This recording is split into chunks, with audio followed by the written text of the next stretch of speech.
এই গজলে আমি একটা উপহার দেব, খুব মন দিয়ে তোমাদের শুনতে হবে। আম্মাজান বোনেরা তো শুনছেনই, আমার দাদুজি চাচাজিরা আছেন, আপনারাও শুনুন, আশা করছি ভালো লাগবে।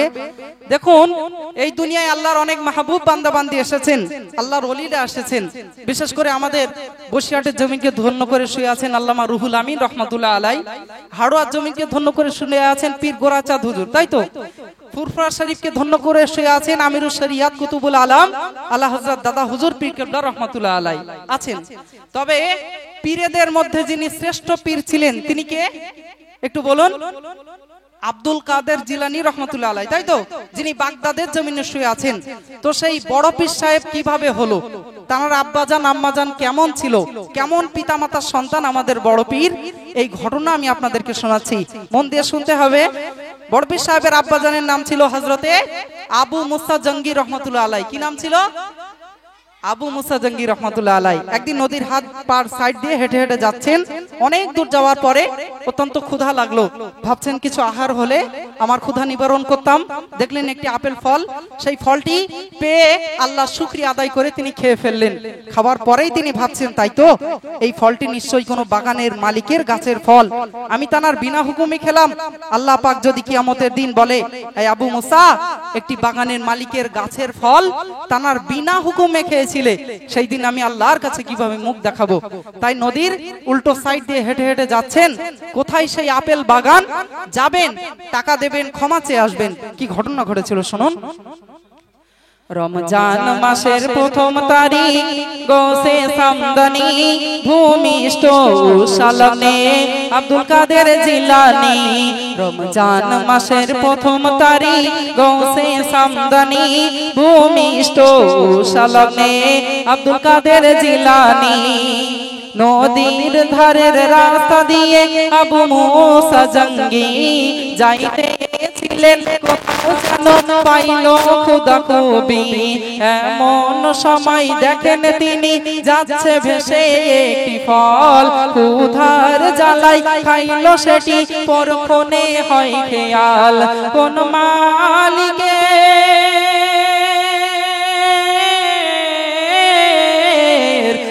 মালিকের ফল খেয়েছি, কোথায় বাড়ি নেই জানা। চলেন তিনি কানার খোঁজে, শোধ করিবে তার দেনা। রমজান মাসের প্রথম তারিখ, গোসে সামদানি ভূমিষ্ঠ সালামে আব্দুল কাদের জিলানী। হাঁটতেই আছেন, বহু পথ হেঁটে গিয়ে দেখলেন নদীর পারে একটা আপেল বাগান। ছুটে গেলেন সেই বাগানে। বাগানের মালিকের নাম ছিল হযরতে সাউমি রহমাতুল্লাহ আলাই। কি নাম ছিল? হযরতে সাউমি রহমাতুল্লাহ আলাই। ছুটে গেলেন তানার বাড়িতে, গিয়ে তানাকে বলছেন যে আমি এই করেছি, এই হয়েছে, আপনি যদি আমাকে ক্ষমা করেন। তো কি ঘটনা ঘটেছিল, কবি অতি মূল্যবান কথা লিখছেন। বহু পথের পরে দেখেন নদীর ধারের ফলের গাছ, মালিক কোথায় খোঁজ করিলেন, যাইতে সেথায় নেই কোলাজ। যিনি ছিলেন গাছের মালিক গেলেন তাহার বাড়ি, সালাম দিয়ে কইল বাপু ফল খেয়েছি আমি, দাম নিয়ে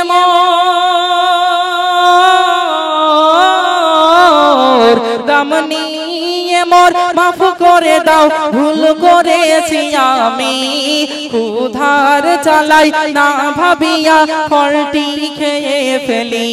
রমজান মাসের প্রথম তারিখ, গোসে সামদানি ভূমিষ্ঠ সালামে আব্দুল কাদের জিলানী।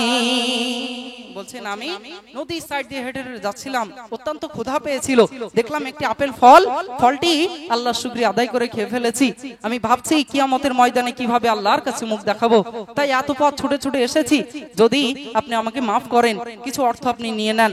তখন হযরতে সাউমি রহমাতুল্লাহ আলাই ভাবছেন, তাই তো সামান্য একটা আপেল ফল খেয়েছে, খেয়ে নিজেকে এতটাই অপরাধী ভাবছে, ছেলেটা এই পথ ছুটে ছুটে এসেছে, আচ্ছা সে অপরাধ মার্জনা করাতে এসেছে না তার অন্য কোনো মতলব আছে, এটা পরীক্ষা করার জন্য বললেন আমি তোমায় মাফ করে দেব, তবে আমার কিছু শর্ত আছে। কি শর্ত?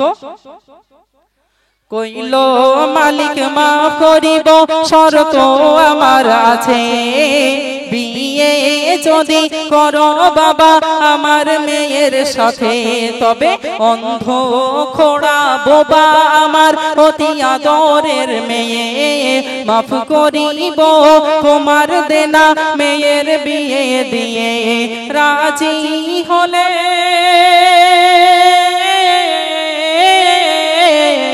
রাজি হলেন আবু মুসা ঋণ মকুবের লাগি, এমনি তোর মুত্তাকিদের জুড়ি মেলে নাই জানি। রমজান মাসের প্রথম তারিখ গোসে সামদানি, ভূমিষ্ঠ উষা লগ্নে আব্দুল কাদের জিলানী বলছে আমি তোমায় মাফ করে দেব, তবে আমার কানা খোড়া বোবা একটা মেয়ে আছে, এই মেয়েকে যদি তুমি বিয়ে করতে রাজি হও আমি তোমায় মাফ করে দেব। আচ্ছা বাবু আপনারাই বলুন, কানা খোড়া বোবা মেয়ে এইরকম মেয়ে আমরা বিয়ে করতে চাইবো? বর্তমান সমাজে হলে বিয়ে করতে চাইবে? ওরে আল্লাহ, এত সুন্দরী সুন্দরী মেয়ে তাই বিয়ে করতে চাইছেন না। বলছি অ্যাপাচি দিলে হবে না, রয়্যাল এনফিল্ড দিতে হবে, বুলেট দিতে হবে, তাহলে বিয়ে করবো নাই করবো না। কেননা বউ যদি সুন্দর না হয়, বাইকের পিছনে নিয়ে যখন চালিয়ে যাব বন্ধুরা বলবে কি সর্বনাশ করেছিস রে, তুই এত সুন্দর দেখতে স্মার্ট আর তোর বউটা কি হয়েছে একেবারে খ্যাত। ওই জন্য আমরা অনেকেই আছি বর্তমান সমাজে এইরকম ব্যাপার, অনেকে যৌতুক নিতে চাই। যৌতুক না, খবরদার, আমি আপনাদেরকে একটা ঘটনা শোনাবো। আমরা তো যৌতুক যৌতুক করে লাফাই। নবী করিম সাল্লাল্লাহু আলাইহি ওয়াসাল্লামের জামানায় নবী যখন মা ফাতেমাকে বিয়ে দিয়েছিলেন, হযরতে আলী রাদিয়াল্লাহু আনহুর সাথে বিয়ে হয়েছিল, কোন যৌতুক নবী আমার দিয়েছিলেন কিনা? ফাতেমাকে কি কি দিয়েছিলেন? ফাতিমার বিয়ের দেনমোহর কি ছিল, অর্থাৎ হযরত আলীর বিয়ের দেনমোহর কি ছিল, সেই বিয়ের দুলাল বিবিকে গিয়েছিল, বিবাহটা কিভাবে হয়েছিল সম্পূর্ণ একটা ঘটনা আছে হযরত আলী এবং মা ফাতেমার বিয়ের সম্পূর্ণ জীবনী। আমি ইনশাআল্লাহ এর পরে সময় পেলে ওই ঘটনাটাও আমি আপনাদেরকে শোনাবো। তো যে কথা বলছিলাম, বলছে মাফ করে দেব, কানা খোড়া বোবা মেয়েকে তোমায় বিয়ে করতে হবে। তখন ভাবছে বড় পীর সাহেবের আব্বাজান ভাবছে, তাই তো, যা অন্যায় অপরাধ গোনা তো আমি করেই ফেলেছি, কাল কিয়ামতের ময়দানে আল্লাহর কাছে মুখ দেখাতে আমি পারবো না, হোক না আমার স্ত্রী কানা খোড়া বোবা তবুও ভালো, আমি বিয়ের জন্য রাজি হয়ে গেলাম। বলুন সুবহানাল্লাহ। শুভক্ষণে বিয়ে হয়ে গেল। বাসর ঘরে কি ঘটেছিল শুনুন। শুভক্ষণে হইল বিয়ে, বাসর ঘরে দেখা, বেরিয়ে এসে কইল মুসা সব তোমাদের ধোঁকা, কেন অন্ধ খোড়া বোবা বলে কন্যা দিলে বিয়ে, সাক্ষাতে তাই দেখলাম আমি সে তো অপর মেয়ে, পূর্ণিমারি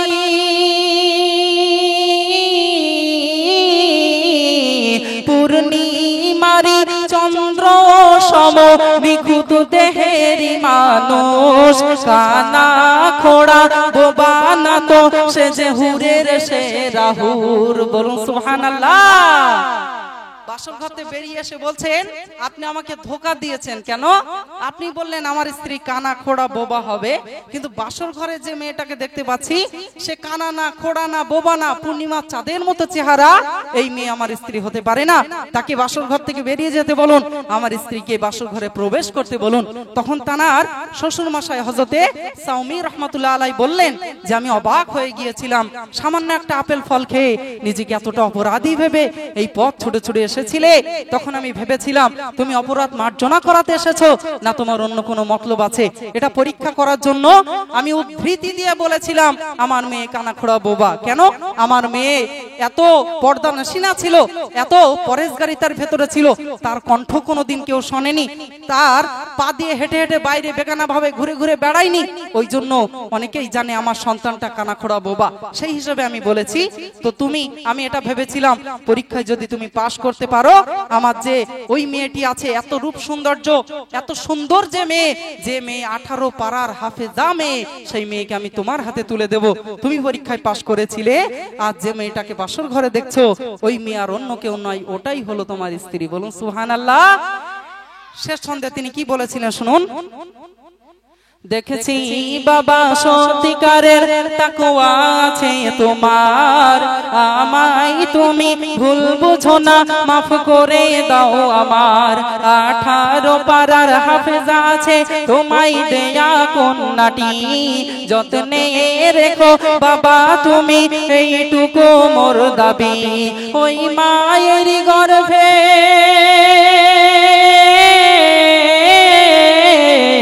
ওই মায়ের গর্ভে ছিলেন আব্দুল কাদের জিলানী, পীর ওয়ালিদের শ্রেষ্ঠ ছিলেন কুতুবে রব্বানী।